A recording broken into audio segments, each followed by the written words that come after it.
Welcome back to Taekwondo, bro. Today we're doing some outdoor Taekwondo techniques. So we're out in the park. The only piece of equipment I have with me at the moment is that green pork chop pad. So we're going to work on some kicks. You can do it in the air or on a punching bag. Whatever you have with you. You can even kick your partner if they let you. So we're working on the roundhouse kick. The most important thing for the long roundhouse kick is rotation, because it is with the back leg, you're going to have to bring your whole body up and around to get the most power you can. So here's a tip. One, always keep your hands up. You'll see that. But another thing that's more important is the pivot. So if you look at the foot that is not kicking, the one that stays on the ground, you'll see it turns. That's called a pivot. What the pivot lets you do is it lets you increase your range of motion and also bring that momentum. So you're getting your power from turning. So if you're turning, you want to turn more to hit the target. You want to be in a stiff position, because if you don't pivot, your range of motion is really short and you're going to have a weak kick. Also, keep your hands up. So when you kick, the backhand becomes the front hand, because we're kind of doing a marching kick, as in like we step forward every kick. Okay, so front kick, a jump front kick. The jump front kick can be useful for two things, either jumping up to hit a high target or pursuing a retreating target, so jumping forward. We're kind of doing more of a jump forward right now. So what you'd be doing is kicking with a front kick, and say the target retreats, dashes back a little bit, you can follow them with the jump front kick. Another use is also if you're fighting a taller person and you'd have a hard time kicking up to their head, you can always jump to give yourself the boost you need. And I've done that a couple times. It's pretty crazy. It's also pretty cool. And then another key is that you can use this to jump a sweep. Now, I'm not really pulling my knees up as high as I would to jump a sweep, but in karate, occasionally someone would kick at your foot and then knock you over. So you don't want that to happen. So what you could do to get around it was jump. So I used to do this with a leap roundhouse kick, but it can also work for a jump front kick. You see them coming towards you, you just pull those feet up and jump over it. Now, if you want to try that, make sure you pull your knees super high up, because you don't want to get clipped in the air, because you will still fall over. Okay, so back fist, instant roundhouse kick. It's a very fast technique. Now, you see, I think, Superfoot Wallace do this a lot. So Superfoot is a crazy martial artist. He kind of fought like in sideways stance, just like this. And the back fist is a great way. It's almost like a jab, but it hits from a different angle. And then it feeds right into a instant roundhouse kick, because your body's already in a good position to throw it.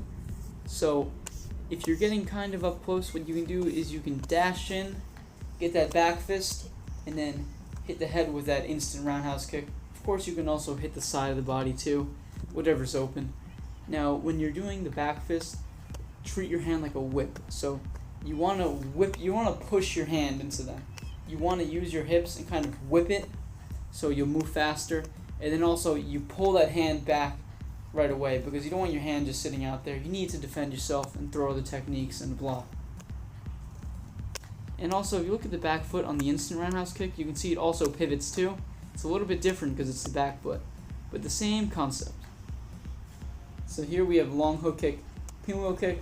Kind of working on some crazy techniques right here, although this could feed into a good combo. So the long hook kick, it has to do with the way your feet land. When you do a long hook kick, watch Kyosin and Matt's feet. He puts them together, and what that does is it lets him spin really quickly. So he lands together, and he's already into the pinwheel kick spin, which is a great way to throw a second kick really fast. Now, the pinwheel kick is a super strong technique if it's aimed and it's done right. So you want to be hitting to the head. These are both mainly headshot kicks. And then if your opponent has their hands up and you throw a pinwheel kick at it, you might just punch through their block, so just try to throw it as strong as you can. Here's a tip for the hook kick.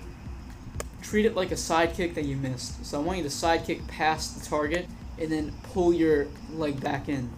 That's where you get the real hook kick. Don't treat it as a big sweeping motion with no chamber, because it's going to be weaker that way. You want to chamber it, which means you need your knee bent. So shoot it out, straight leg, and then kind of pull. It's the opposite of an extension, so you just retract your leg back and then slap him with that foot. That's where you're getting the power from. Okay, let's see this one. So we're working on a front kick into a reverse punch. So the front kick into a reverse punch is a very basic move.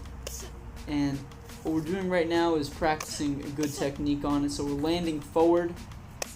So the front kick is a longer range technique, so if you're trying to close distance and strike at the target, what you could do is throw that kick from long range and then follow up with that reverse punch. Now, the important part about the punch is you want to rotate your hips, twist it to get more power. You don't want to just be punching with your arms because that's pretty weak. So you want to twist, just look at the stance and look at the hips. You see a little twist right there? So what you're doing is that your whole side of your body is kind of moving forward and you're kind of twisting. And then you go back to a more neutral position with your hands up. So a key thing to do here also is keep your hands up. Some people, if they're having a hard time with the front kick, they will drop their hands and that leaves their head pretty exposed. Now you may think that it's helping you kick higher, but it really doesn't. And it also doesn't make your kick much stronger. But what it does do is it lets your opponent, they can honestly jab punch your chest and knock you over because you're on one foot when you're front kicking, and if they intercept you on the way there, you're going to have a bad moment right there, so don't let that happen. And one thing to do is that after the reverse punch, don't just leave your hand out there, you want to pull it back really quickly. Two reasons for that. One is that you need that hand to block, so you don't want to have it straight out there doing nothing. And two is you don't want them to grab it.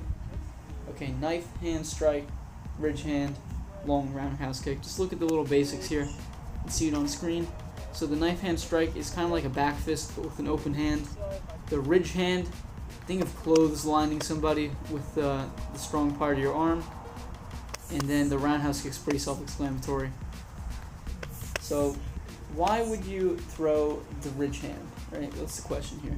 Is that one, it's super strong, and if you're hitting with your hand, you're doing it wrong. You want to be hitting with the part of your arm right before your wrist, so that the radial bone, I believe it's called, so that's where you want to hit. It's pretty strong, and then what it lets you do is you can whack and then grab on really quickly if you felt like it.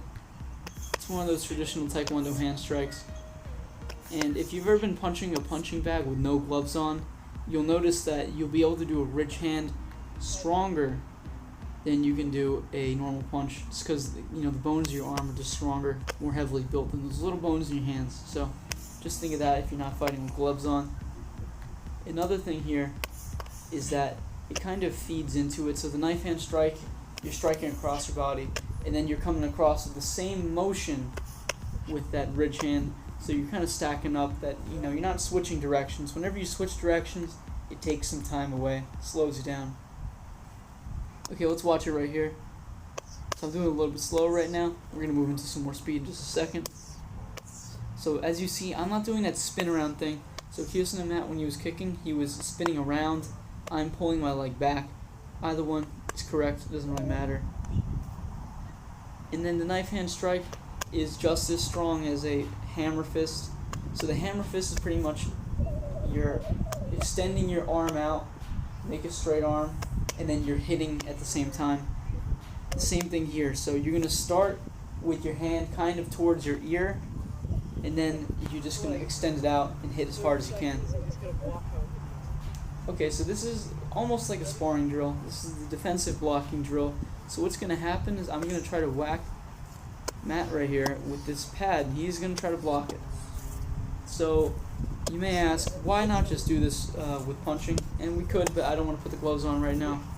This is a great way to do this in class, so if you want to get some defensive sparring in class, but you don't have time for everyone to gear up, they can try this.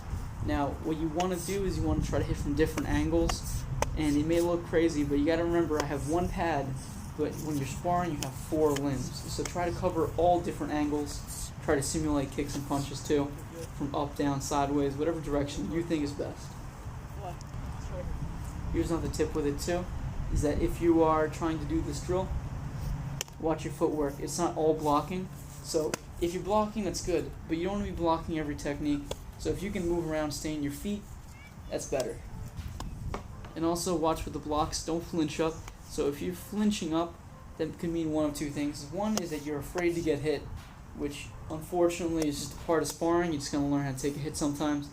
But two is you may need a little bit more practice, and this is a great way to do it because this is a lot easier than sparring. It's a lot simpler, so just practice your blocks here and move around. So the round's about to finish in a couple seconds, so you can just watch the footwork, see you moving around.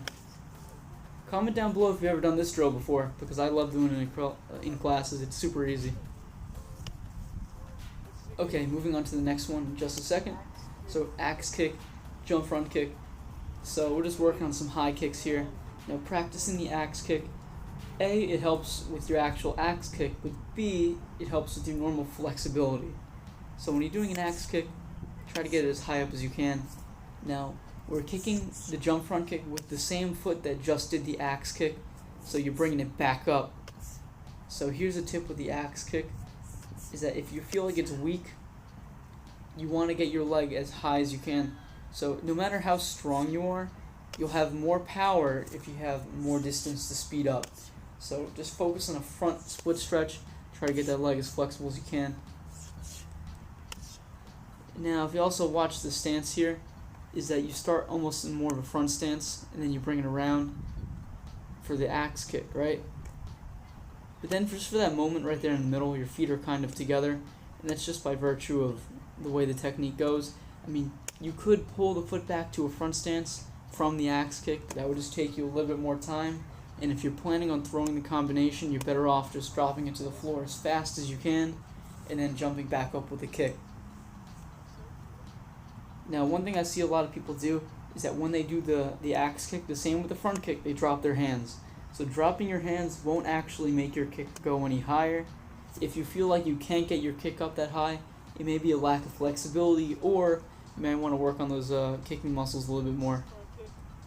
Okay, target acquisition. This is always fun and always a little bit annoying at the same time. So you don't need actually a pad to do these. Like I said, if I have no pad in class, sometimes I'll just have people kick my hand. It's kind of the same thing. Hopefully they don't kick it too hard though. But here's how it works. If I'm holding it laterally straight like that, it's a roundhouse kick. If I'm holding it up, it's a pinwheel kick. And if I hold it into a front kick, you do a front kick on it. So what this is working on is just split-second reaction time. Now, it's more important that you move quick than to just think about it and get it right. So think about it real quickly. If you're sparring, what's better? You know, a kick that got blocked, or just sitting there for 2 seconds thinking about it and then you get punched. So you want to be as quick as you can, but also keep your technique good. Don't get sloppy with it. Now, if you're kind of stressing out, you're doing this drill, having a hard time, it just takes more time to get used to it. So I made a mistake there. You see, the straight up is supposed to be a pinwheel kick. Now, it's kind of hard because the roundhouse kick signal and the pinwheel kick signal in this case are very similar. So just kind of make sure you pick better signals that are kind of harder to confuse than these. If you're doing this in the class, by the way, too, you can also just call it out. So if you have like 30 people in the class, instead of having them decide what kick to throw, you can just tell everybody the kick to throw and then they hold it out for you. Or you can have them do it on their own. And if you're practicing on your own, it's kind of hard to simulate this. You need like another brain to select it for you. So anyway, I hope you enjoyed this training. There's a lot of different things you can take here using your own, dojangs, gyms, at home, whatever you want. I hope you enjoyed, and I'll see you next time.